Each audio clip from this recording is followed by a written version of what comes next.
Om Sahana Bhavatu Sahanau Bhunaktu Sahaviryam Karavavahai Tejasvinavadhitamastu ma vidvishavahai. Om Shanti Shanti Shanti.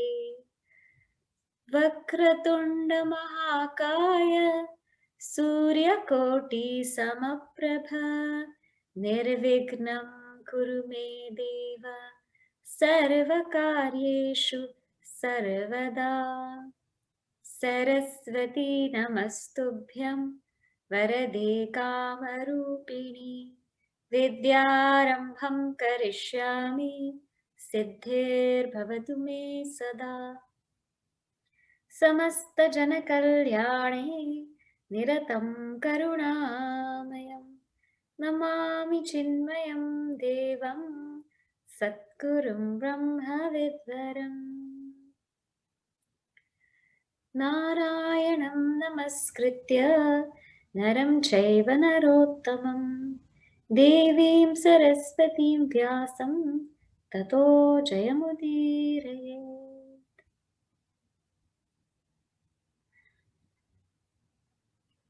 Okay, so we have come to the final session of Mahabharata. Next week, we will get into the Gita.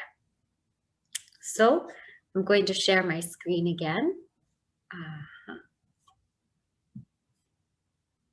There we go.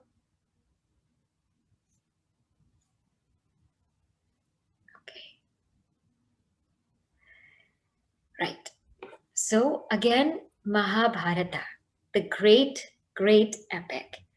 And it was composed by Bhagavan Vedavyasa and more than 7,500 years ago. And Lord Ganesha was described. And why are we studying it? It's because it's a text that teaches us about Dharma. And it will help us understand the Bhagavad Gita. And the main message we saw was whenever there is Bhagavan Krishna, there is Dharma. And whenever there is Dharma, there is victory. And this Mahabharata is what we call Itihasa. Thus it happened.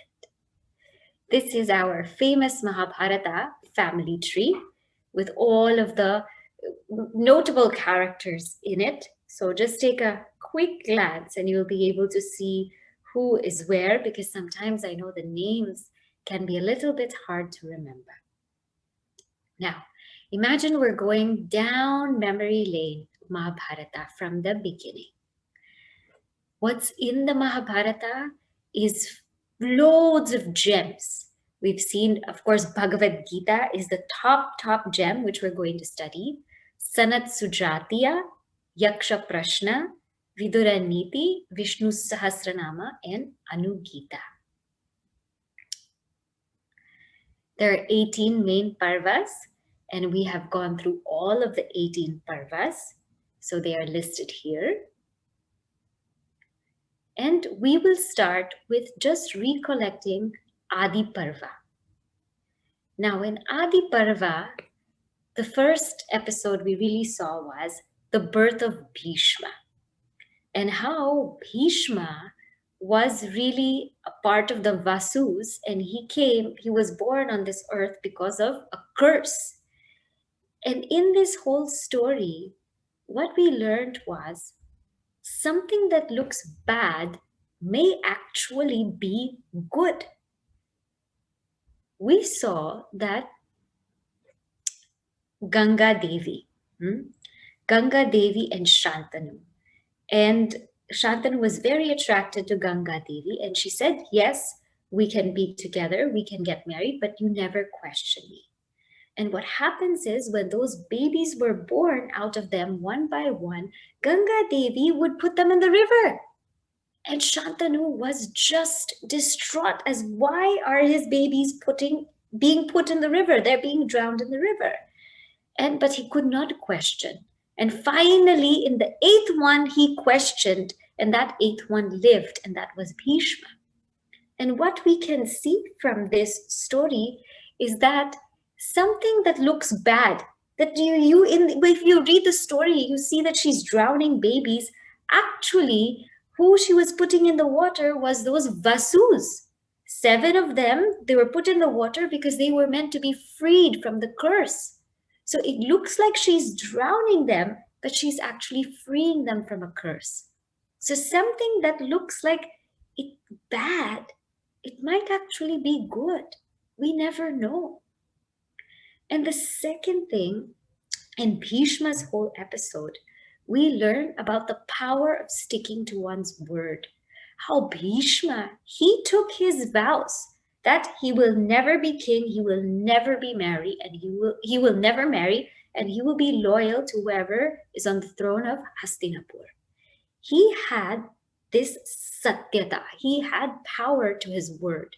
And at that point in time, he took those vows coming from a very selfless perspective, out of sacrifice, because he wanted his father to be with Ganga.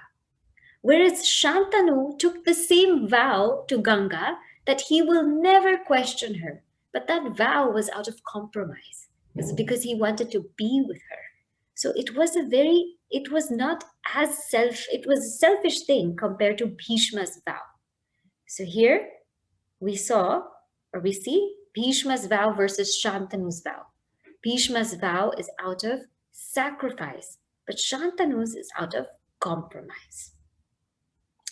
We go now to the next episode. Remember this search for a king. First, Bhishma is the heir, and then he takes a vow, so he cannot be heir. Then Chitrangada is the heir, supposedly, but he passes away. And Vichitravirya, but he passes away. Dhritarashtra becomes king, but he's blind. So Pandu rules the kingdom. But what happens to Pandu is that he goes to the forest, and he sees this deer mating, and he shoots them. He shoots an arrow to that deer, and therefore he gets cursed. And in this episode, the key insight is we can never escape the law of karma. Pandu, because he shot arrows at deers that were mating, he was cursed that he could never be with his wives. He could never be intimate with his wives. And every single cause has an effect. And that karma will always find us no matter what we do. And therefore, this episode shows that. And in fact, the whole Mahabharata shows that. Not only that, but in this episode, we see that lack of sense control leads to calamities. At some point in time, Pandu could not control his feelings and he wanted to be with Madri. And when he went and united with Madri, he died. So just the lack of sense control, one, can cause death in Pandu's case. Next key insight or key thing that we have seen was the birth of the Kauravas. And here, Vyasa predicted that, this Duryodhana is really going to cause destruction to the whole Kuru dynasty. We saw how, Gandhari Devi, she had this 100 sons and 1 daughter. And it was said that son, that eldest son, is going to cause ruin. And what Vidura says is, you have to give up that son. And Vidura counsels Dhritarashtra and says, listen, the individual must be sacrificed for the sake of totality. For the sake of family, oneself can be abandoned. For the sake of the village, family can be abandoned. For the sake of community, the village can be abandoned. For the sake of Atma, the world can be abandoned. So individual must be sacrificed for totality. But unfortunately, Dhritarashtra, he just couldn't see that. And therefore, Duryodhana was born, and he did cause the ruin of the whole dynasty. Another insight with which many of you also brought up is that attachment makes you blind. And we saw that throughout, and this was even part of the quiz questions, that Dhritarashtra was so blinded by his attachment that he could not stop Duryodhana. He could not control Duryodhana. In the end, Duryodhana just kept wreaking havoc. So he was blind. Not only was he blind, but he turned a blind side to his son's faults. And when a parent does that, the child becomes worse. They don't become better. And this is what we see. Our next episode that we explored was Gronacharya. Drona comes to Hastinapur because he seeks revenge from Drupada. Drupada denies that he knows Drona, and he says, friends can only be between two equals. So I don't know who you are. And Drona burns with revenge. And what we see in this episode is also Drona meeting Ekalavya. Now, this Ekalavya episode is so beautiful because it shows that knowledge is not only taught, but it's caught. Ekalavya didn't have a physical guru in front of him, but he made a clay statue of Drona, and he invoked that clay statue, and that's how he learned archery. And he was even better than Arjuna, which shows us that all of the knowledge is already inside us. It just needs to be tapped. We just need someone to help us tap into it, and we will get it. And this is Ekalavya's bhakti. But what we also see here is that knowledge and power must be in the right hands. Drona declined to teach Ekalavya because he was a Nishada. And Nishadas were not meant or not supposed to handle these weapons or be very skilled with this because they may not put it to good use. Just like if one wants to drive a car, they need a license. So if one needs to handle weapons, they need to be a Kshatriya. It's not that anybody can just handle weapons. But at the same time, Dronacharya had a bias. Ashwathama and Drona, they were Brahmanas. They were not Kshatriyas. But because of his bias towards his son, he taught his son how to use certain astras, how to invoke different astras. And this became very dangerous during the war. So it must be in the right hands. It cannot be in anyone's, just anybody's hands. Another point I want to bring up before we go to Radheya or Karna is that in Drona and Drupada's story, they plot revenge against each other. And plotting revenge against each other, getting even, only makes things worse. It doesn't make things better. So in that episode particularly, we see that two wrongs don't make a right. They make things worse. Our next episode here is Karna and or Radheya. We see this whole time or this whole place where Karna actually goes to learn archery from Parashurama because he is also denied by Drona. But he goes and he lies, So he lies about who he is. And in this episode, we see that the truth will always come out. So when that Parashurama was lying or sleeping in the lap of Karna, something bit Karna, and when that caused him to bleed, and he didn't move, he didn't shake. And Parashurama said, it's impossible, you're a Brahmana. Only Kshatriyas can bear blood like that. And therefore the truth came out and he was cursed. And the other thing about Karna was he used knowledge, or he wanted knowledge for his own fame. He wanted it to boost his ego and not to boost the world. And that's where knowledge will take its downfall. Whenever anyone wants to learn something to boost their ego, please know that that knowledge will fall because of pride. Knowledge and pride never go together. And that's why Karna had a downfall.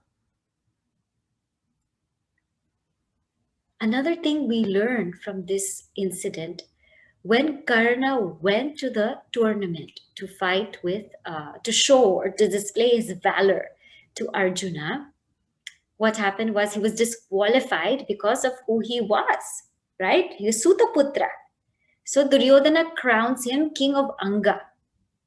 But what happens is, seemingly that seems like such a nice act, because Karna was qualified, Karna was skilled, and Duryodhana right there and then crowns him as king of Anga. But the thing is, Duryodhana actually wanted something. Duryodhana wanted Karna to be on his side. It wasn't that he was on the path of Dharma and to give a chance to someone who's deserving. He wanted Karna to be on his side. So we have to be careful if someone's too nice. It just might be the value in disguise. They just might want something from us. It's not that they really care. And this is what we see in Duryodhana and Karna. And because of this, Karna is obliged to be, or feels obliged to be or to follow Duryodhana. We learn here from Drona's Guru Dakshina. That again, in this particular part, I mentioned this briefly, that he had Drupada captured for his Guru Dakshina. And because of this, Drupada makes a whole fire yajna. He gets a son, Drishtadyumna, to defeat Drona, and he gets a daughter to marry Arjuna, Draupadi. And Draupadi was the fall of all the Kshatriyas. So this two wrongs, as I said, make things worse. They don't make a right. It doesn't mean because someone did something to me, I have to do the same thing back to them. They make things worse. And so when someone does something wrong to us, instead of going down to their level, it's our dharma to lift them up to our level, not make things worse. There's a very nice story in Ramayana about this. But that story I will tell you when we do Hanuman Chalisa, because it's about Hanumanji. Okay, next, the Palace of Wax. We're still in Adi Parva. We're still in Adi Parva. Palace of Wax. Here, very nicely, when the Yudhishthira was crowned Yuvaraja, Duryodhana, of course, was very jealous. So they sent them to the Palace of Wax. And here, Vidura gives clues to Yudhishthira in Blecha Bhasha. And this Yudhishthira was very alert to those clues. So here, we learn how alert Yudhishthira was. And when he saw that palace, he smelt it and he said, there is wax here. But the most wonderful thing is that Bhima and him had a conversation. That Bhima said, let's get out of here now and let's show those Kauravas. Who do they think they are? They're putting us in a palace of wax. And Yudhishthira says, wait. Don't go against the Kauravas now.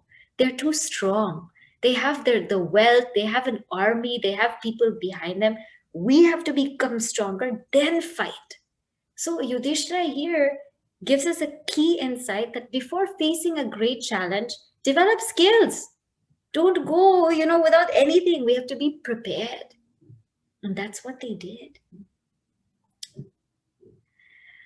And in this, there was also, of course, the marriage of Bhima, and we know with Hidimbi and Katotkacha. Now here in this episode, we see Kunti Devi's strength. What happens here, is this Bakasura. Remember, they stay with a family of Brahmanas, and the Brahmana family is crying because every day somebody has to be offered to this demon Bakasura. And Kunti Devi says, don't cry, my son will go. She is ready to offer her son to Bakasura. One, because she has faith in Bhima, and two, because she sees beyond her family. When Yudhishthira comes back, he gets mad. He tells Kunti Devi, how can you sacrifice Bhima to this Bakasura? And she looks at him, she says, don't you know the strength of Bhima? And you're a Kshatriya, it's your dharma. She sets everybody straight. She is that one lady she always keeps the Pandavas together. That's the beauty about Kunti Devi, is why the Pandavas stayed together is because of Kunti Devi. And because she kept them to their dharma. She said, you're Kshatriya, you're meant to fight. You're not meant to sit home here and be scared. So that is a wonderful woman there. Next is Draupadi Swayambhara. Oh, this is a very beautiful incident, right? Draupadi Swayambhara, where everybody gathers and everyone's there, and they just have to shoot. They have to shoot that matsya, that fish. And it is said that at that time there was some dialogue between Bhagavan Krishna and Arjuna, because Bhagavan Krishna knew their disguises. It is said that there was some dialogue there, and this was the dialogue. And Arjuna, Bhagavan Krishna says, take care, put your step forward and concentrate on the eye of the fish. And Arjuna says, if I have to do everything, what will you do? And Bhagavan says, I will keep the water steady. So it's a very beautiful, beautiful part where we see in everything we need self-effort and grace. Yes, we have to put forth effort, but also Bhagavan's grace is what's really required. And we see, of course, this episode, or we saw this where now the Pandavas come back to Hastinapur and they're given this kingdom of Indraprastha. And it was Kandava Prastha. It was something very, barren land, but they turned it to Indraprastha. And this is very beautiful because Yudhishthira didn't complain. He was given, they said, we will give you land for you to stay. It was a barren, dry land. He didn't complain. They made it Indraprastha. They made it so glorious, so wonderful. So here also we learn from the Pandavas that when you get something that's barren, you fix it, you build it. You put your effort in that instead of complaining. And here we see that, the Pandavas had a deal with each other that every year, or so, Draupadi will be with one husband and nobody should enter those quarters. But what happened was, when Draupadi was with Yudhishthira, Arjuna's weapons were in those quarters and one Brahmana's cow was stolen. So he had to help that Brahmana. And so he went to the quarters to get his weapon. But the condition was, if you do that, you have to go for 12 years in Brahmacharya. You have to go. And so Arjuna did that. 12 years he left. He went on pilgrimage. So when we do something that breaks a condition, breaks a vow, breaks what we're supposed to do, we have to atone for it. We have to take a prayashchitta. Like what we spoke about today in Gayatri Mantra. We have to take a prayashchitta if we miss. That way we feel that mistake, we recognize it.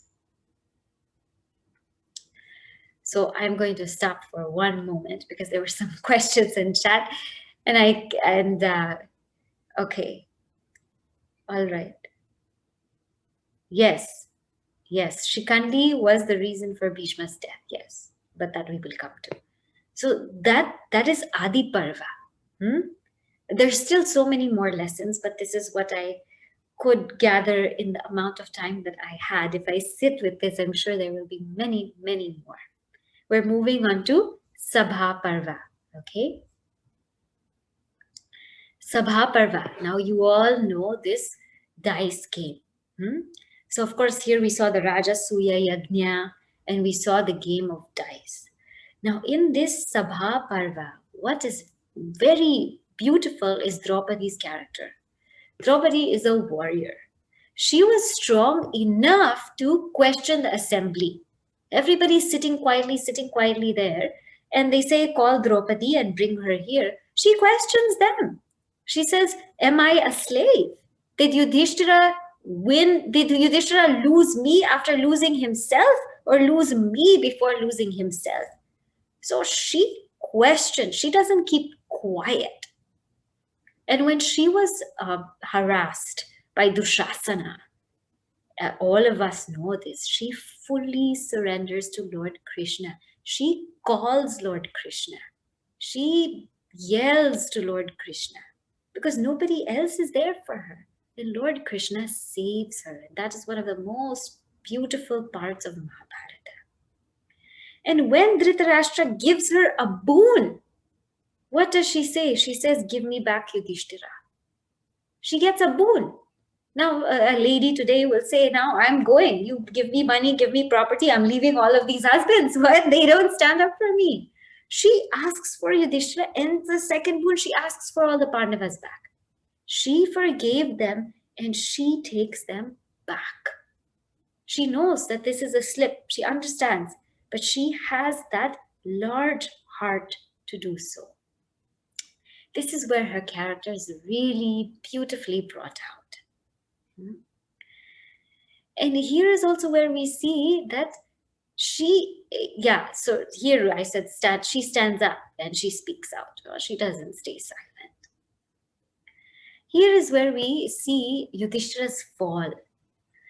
That when we don't catch ourselves, when we slip, we will fall deeply. I mean, there were so many rounds of dice, many rounds, but he could not stop himself. He could not stop himself, and therefore he fell. So if we don't stop ourselves in that slip, we will fall like Yudhishthira. But again, one will also have to see that after all of this, they accepted the consequences of their decision. After that second game of dice, they had to go for exile for 13 years. They all went. They all went. And they did it together. They might have had incidents where they were against each other, arguing with each other. They might have had these incidents. But the most important part is they all did it together. We're going now to Vana Parva. There's one question there. I will just look.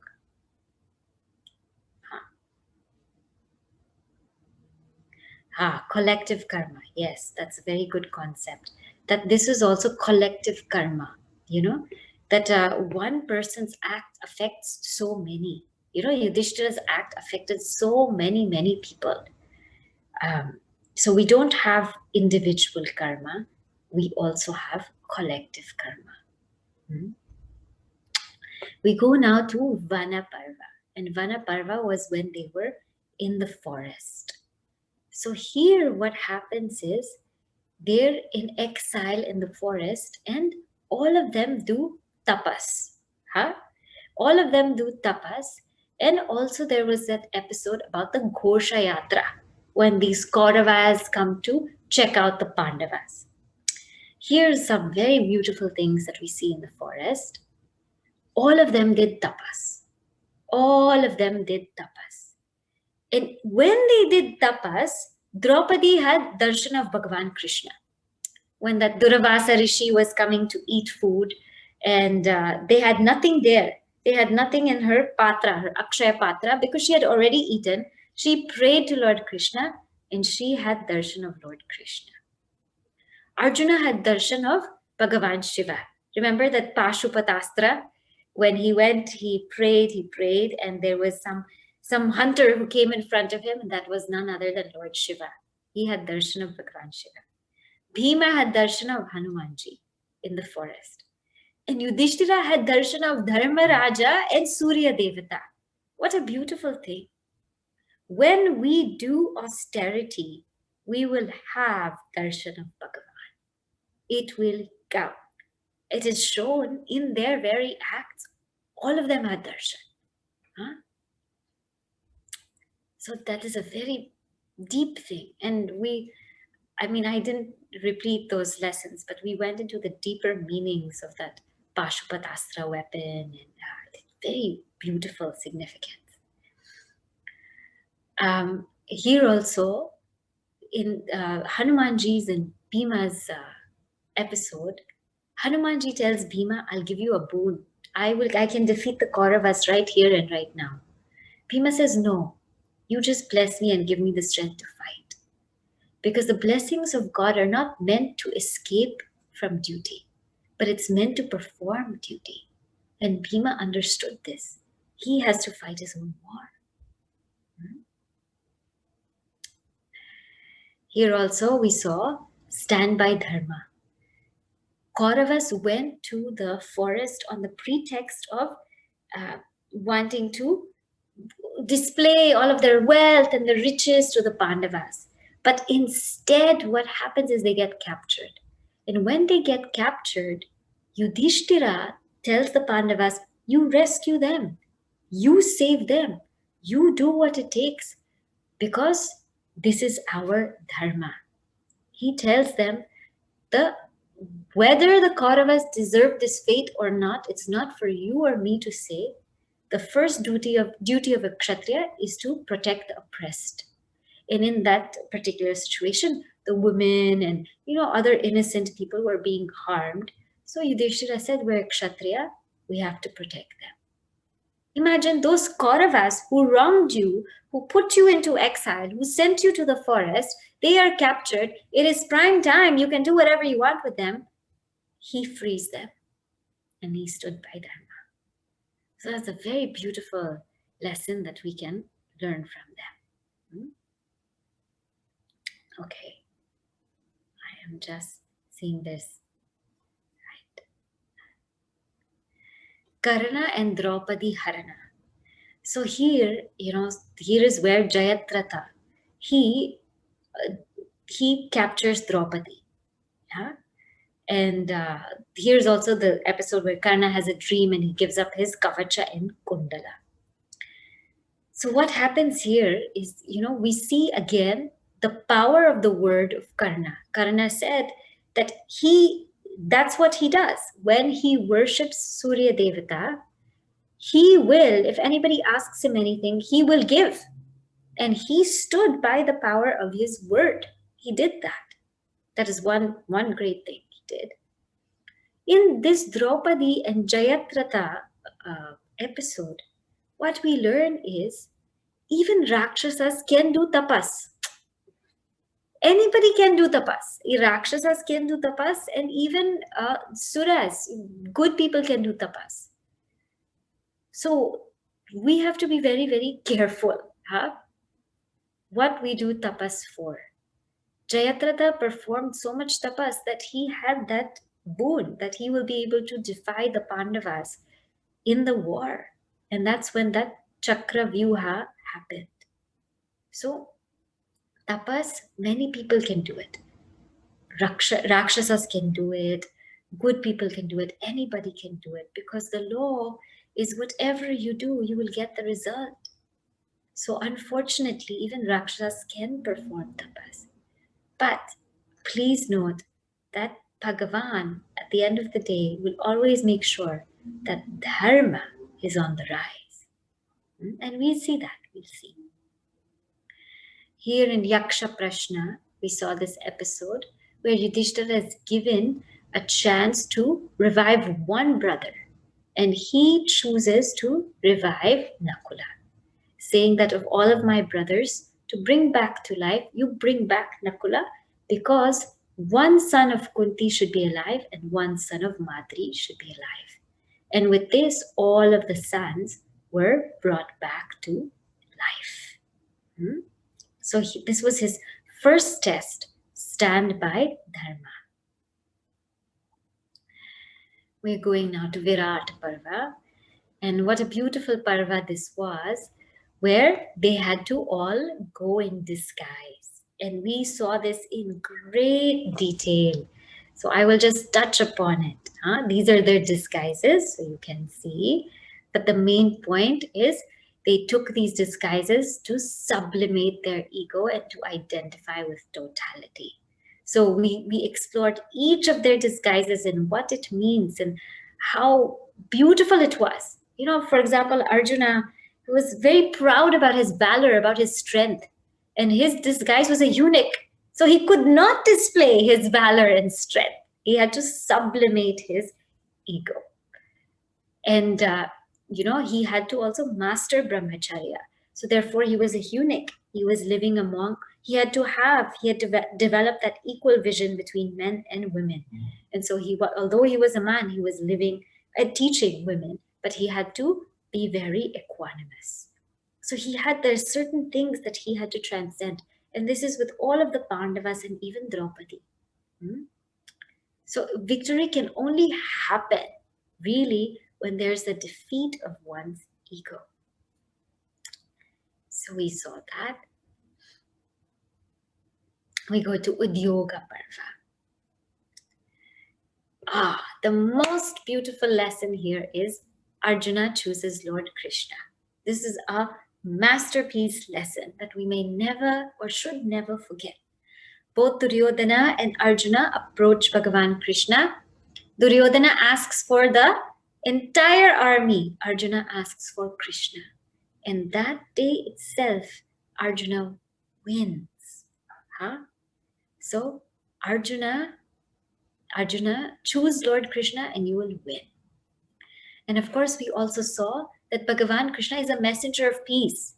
Not war. He wants peace, and he tried for peace. He went to the Kauravas side. He tried to bring about peace. Duryodhana tried to even kidnap him and poison him. So Bhagavan Krishna is a messenger of peace, but they did not yield. The Kauravas said, I will not give them even a land the size of a tip of a needle. And because of that, there had to be war. We come to Bhishma Parva, and here there's very beautiful also episodes. Of course, the Bhagavad Gita is given in this Bhishma Parva, which we are going to be so blessed to study starting next week. And here we saw Bhishma, his grace. Key insight is from Bhishma's character, Drona's character. Be careful when we seek favors from others, because we will be obliged to serve them even if it's unjust. So because Bhishma and Drona were living with the Kauravas, they were using the wealth of the Kauravas. They were eating the Kauravas' food. They had that obligation to be on the side of Kauravas. Not only that, but Bhishma took a vow to be loyal to the throne, whoever's on the throne of Hastinapur. Yes, it's good to stick by the vow, but please remember that Dharma overrides everything. Dharma matters more than individual honor. That is what we should stand by, should always be Dharma. This we can see from that episode. And here is what Bhishma and Drona said to Yudhishthira. They said, a man is the slave of wealth, but wealth is no one's slave. And this is very true. I am bound to the Kurus because of wealth. They felt obliged. So we should not seek too many favors from other people, because we will feel that obligation. We have to do what they say. Therefore, it is said, always make sure in every single relationship we give more than we take. So we will never be in the mesh of anybody. We also learn here that the blessings of the elders go a long way. So remember, in the war, before the war started, Yudhishthira seeks blessings from Bhishma, seeks blessings from Drona, Kripa, Shalya. And because he seeks blessings from Bhishma, Bhishma tells him, when the time is right, I will tell you how I can be killed. And Drona also tells him how Drona can be defeated. So blessings can go a long way. And when we surrender, we get help. Now imagine Arjuna was distraught. He didn't know what to do. He broke down when right in front of the battlefield, he was placed in front of Bhishma, Drona. And he broke down.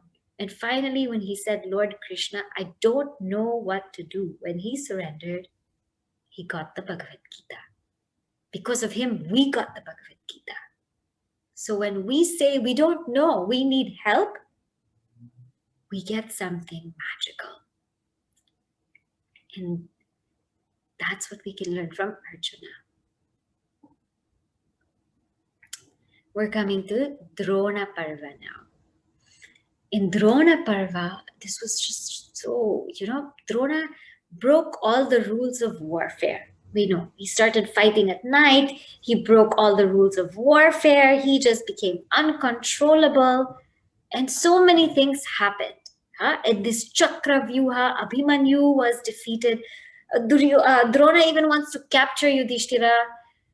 So many things happened in this Parva. But what we learn is nothing is impossible if God is beside you. Please see here the fall of Bhishma. Bhishma has Ichha Mrityu. He can die whenever he pleases, but he fell. He fell. He was defeated. Fall of Bhagadatta and his elephant. They were just so hard to conquer. Fall of Jayadrata. Arjuna took the vow that before the sun sets, I have to defeat Jayadrata. And there were so many vyuhas arranged to prevent him. Karna could have finished Arjuna because he had his Shakti. But Ghatotkacha was there and he was too powerful. And therefore, Karna uses his Shakti on Ghatotkacha. The fall of Gronacharya. Again, Gronacharya is unconquerable. He was the teacher of the Pandavas and Kauravas. And escaping the Narayana Astra of Ashwatthama. How all of these things are not easy to do. They are so difficult. But if God is beside us, nothing is impossible. Absolutely nothing is impossible. And this is what we learn in this Drona Parva. So whenever, there's this saying which I really, really love. Whenever a trouble comes your way or difficulty comes your way, don't tell God how big that challenge is. Don't tell God how big that trouble is. You tell that challenge how big your God is. Tell that challenge, my God is so big, so great, so mighty that you're nothing. You can't stand a chance. Because nothing is impossible if Bhagavan is there. Karna Parva, Shalya Parva, Sauptika Parva. Karna's curses come true. Again, there is no escape from karma. Shalya takes over, he's defeated. Duryodhana is also defeated. And Arjuna, he kills the remaining Pandavas in their sleep. What is the key insight here? Is that in the end, Dharma will always win. No matter how tough, how hard the fight was, Pandavas defeated the Kauravas. They won. They won this war. Because wherever there is Dharma, there is Bhagavan Krishna. And whenever there is Krishna, there is victory. And even if it seems at times Pandavas were going against Dharma, all their actions were only for Dharma in the long run. And they were guided by Bhagavan Krishna. So Dharma will win. It will win. It's just a matter of time. And we see that in our lives. Adversity can be a means to prosperity. Even the Pandavas had to go through so many adversities, it becomes eventually a means to prosperity. And we are just instruments of the divine plan. This we see in Barbarik's incident, and also here also, when Bhagavan Krishna asks Arjuna to step out of the chariot, what happens is Arjuna steps out, and then Bhagavan Krishna steps out, it burns to ashes. And Arjuna says, what happened? Bhagavan Krishna says, listen, this burnt a long time ago. Do you think it could have withstood all of the astras of Ashwatthama and Drona? Burnt a long time ago. But because I was here, it stood. So we are just instruments in this divine plan. It's Bhagavan's grace makes everything move. He makes everyone move. He makes this whole world alive. Stri Parva, Shanti Parva, and Anushasana Parva. Here, of course, is the morning, when Bhagavan Gandhari curses Bhagavan Krishna, and Kunti reveals the secret of Karna. And here also we see the teachings of Bhishma. And Yudhishthira is installed as king.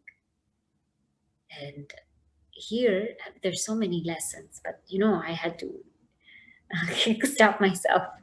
So here, a king cannot have any personal grief. This is what is told to Yudhishthira.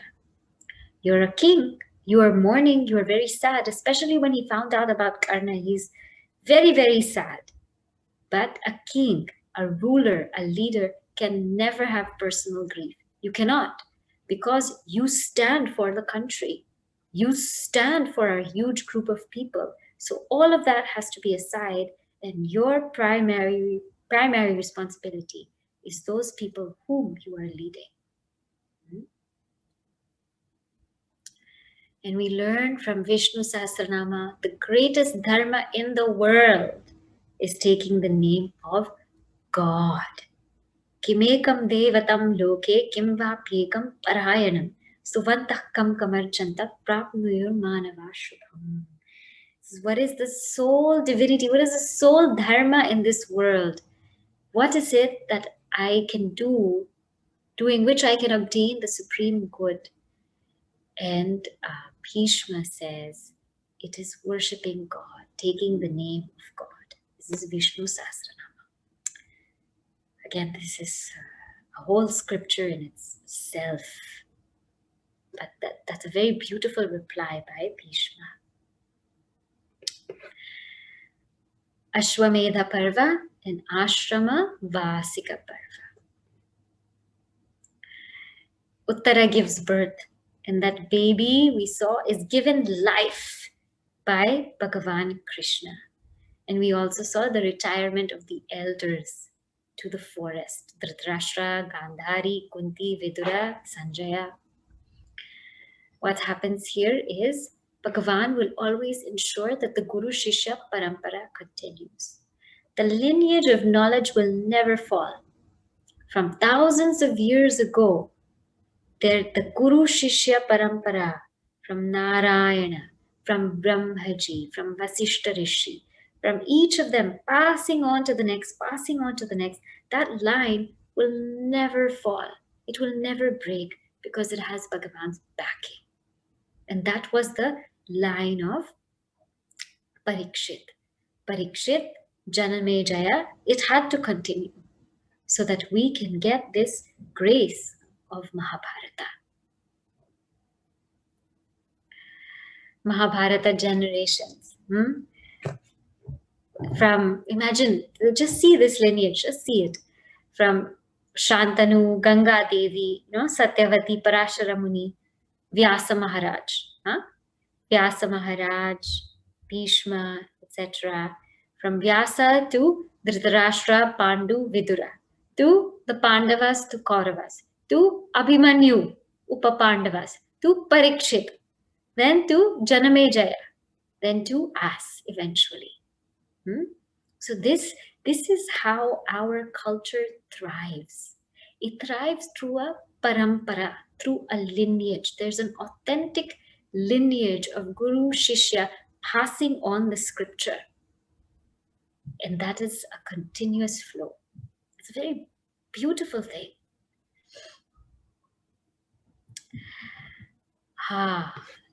Dhritarashtra asks from Vyasa a boon. I want to see all of those who have passed. I want to see my sons. And when all of them, Vyasa invokes all of the dead to come back to life, we see that everyone goes where they're meant to be. When they were brought back to life, it was seen that everybody who passed away, they were in the proper loka, in the proper realm, according to their karma, according to their evolution. So it's not that when people die, they are sad. They might even be happier than us. They go according to the loka, according to the realm of their karma, of their evolution. So there is no need to grieve. It's the law of God that everyone goes where they're meant to be.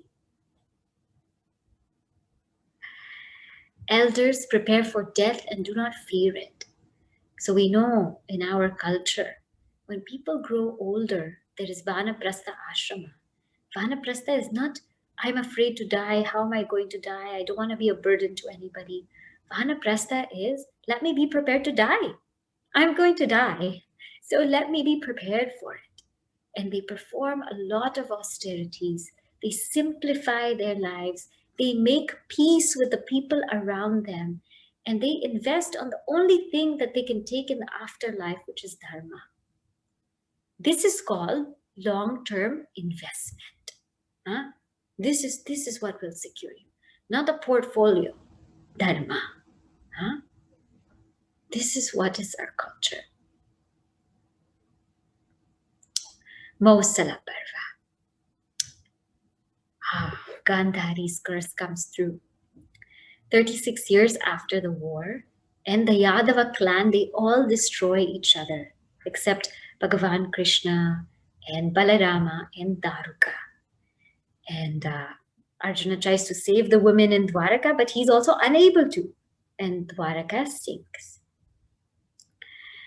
Key insights.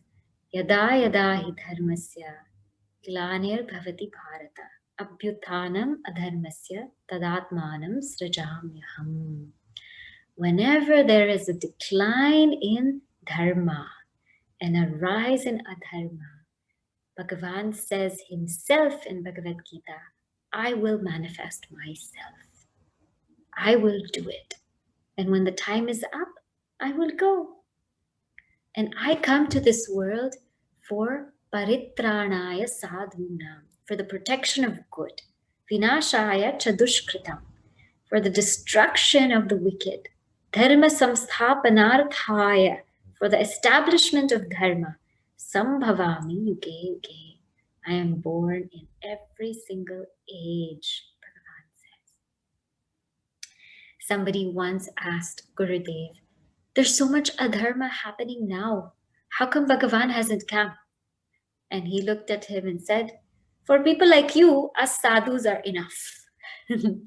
So our sadhus, our saints and sages are also there to protect dharma. Mahaprasthana Parva and Swarga Arohana Parva. Pandavas make their way up north, and one by one they fall, except for Yudhishthira. And Yudhishthira refuses to go to heaven without the dog. And he goes to heaven, but he chooses to be in the hellish realm. Yudhishthira stays with Dharma until the end. His second test was that dog, and that dog was Dharma. He did not sacrifice Dharma even for the admittance to heaven. He said he wouldn't abandon anyone who has taken refuge in him. If you want to give me a heaven, you want to give me anything, I will not abandon Dharma. This person has stood by me, has been with me, has taken refuge in me. I will take this person. And that dog was none other than Dharma. That was his second test. And his third test was, he went to heaven, he saw Duryodhana. And then he went to the hellish realm and his family was there. And it was like smelling, it was not good, it was not a nice sight at all. But Yudhishthira said, I will stay here if I can be of service to my family. They have been of service to me, I will stay here if I can be of service to them. And that was his third test of Dharma. And because he passed all of his tests, everyone was now in their heavenly realm.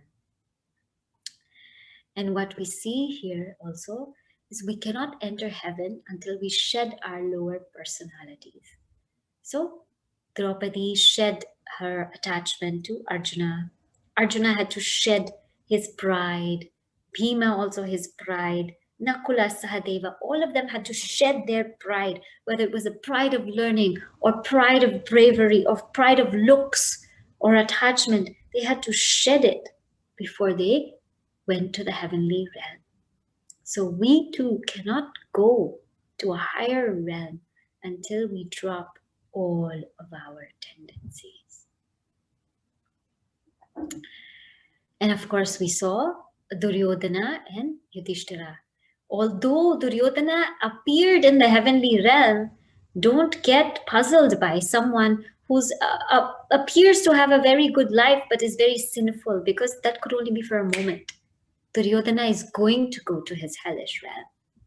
And although Yudhishthira went to the hellish realm for a moment, don't be puzzled by that, because he went after that to a heavenly realm. So we cannot judge someone by their current condition. We never know what's going to happen later. Key insight to Mahabharata is to practice a life of Dharma. Do the right thing, the right place, at the right time. Let Bhagavan Krishna drive our chariot. Let him direct our life. Surrender to his will, whatever it may be, and we will realize the self. Because after all, life is a combination of self-effort and grace. We have to make an effort to be as pure, as noble as we can, so that grace will flow and take us beyond. So, this is the story of Mahabharata, the story of Dharma, the story of Lord Krishna, the story of surrender, the story of how God's grace makes everything possible. That's the story. When we think of Mahabharata, we might think it's a war and so many things are happening.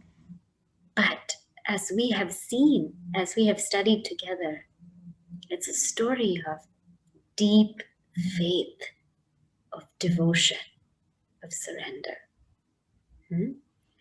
So may Bhagavan bless us with this spirit, and may we succeed in life and always keep Bhagavan in our chariot, driving our chariot, so we make our way to moksha. So gratitude to all of you for giving me the chance to reflect on this scripture. I think we should, I was reading this and compiling this, and I said, my God, I think we need to study again, because I think there's more, and I'm sure there will be more. But so gratitude to all of you, and gratitude to Bhagavan. I'll say the closing prayer, and then of course, if there are any questions, I'm very happy to answer if I know the answer.